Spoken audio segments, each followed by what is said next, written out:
Bonjour à tous, aujourd'hui épisode 8 sur le système solaire avec le soleil. On va parler un peu du diamètre du soleil, tout ça, vous allez voir. J'espère que ça vous plaira. Je te l'avais déjà fait, je devais faire une sur l'histoire du soleil et tout ça. Sauf que il y a eu un petit problème, c'est que je l'ai supprimé. C'est pour ça que je vous refais l'épisode 8 sur le système solaire. J'espère que ça vous plaira. Et puis je vous dis bonne vidéo à vous. Allez.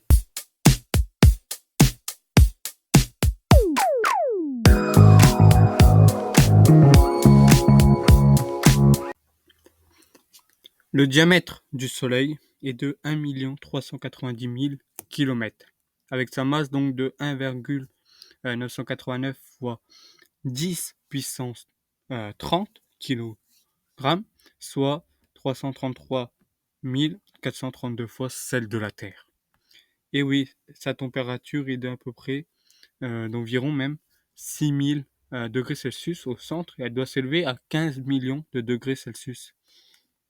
La situation du Soleil ne se trouve pas donc au centre de la Voie lactée, mais à 28 000 années-lumière de ce centre, ce qui nous permet donc de voir le système stellaire comme une bande lumineuse dans le ciel. Il brille depuis donc 5 milliards d'années, et on estime sa durée de vie donc à 10 milliards d'années. Quand il s'éteindra, donc, il prendra la taille d'une petite étoile, que le scientifique appelle ça une naine blanche.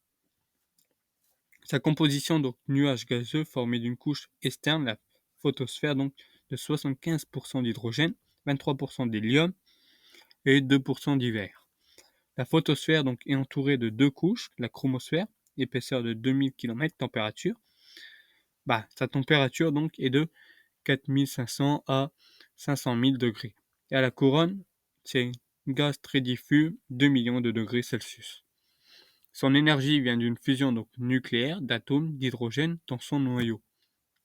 Son aspect du Soleil, c'est le spéricle lumineux. Les nuages de gaz donc, qui apparaissent à la surface sont des protubérances. La distance Terre-Soleil évaluée donc à peu près 150 millions de kilomètres.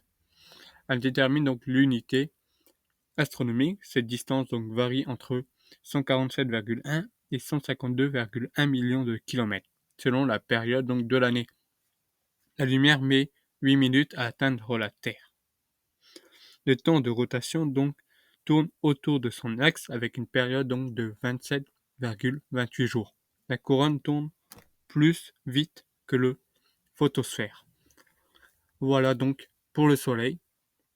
Il y a peut-être des trucs qui a changé depuis ce texte que je vous ai parlé.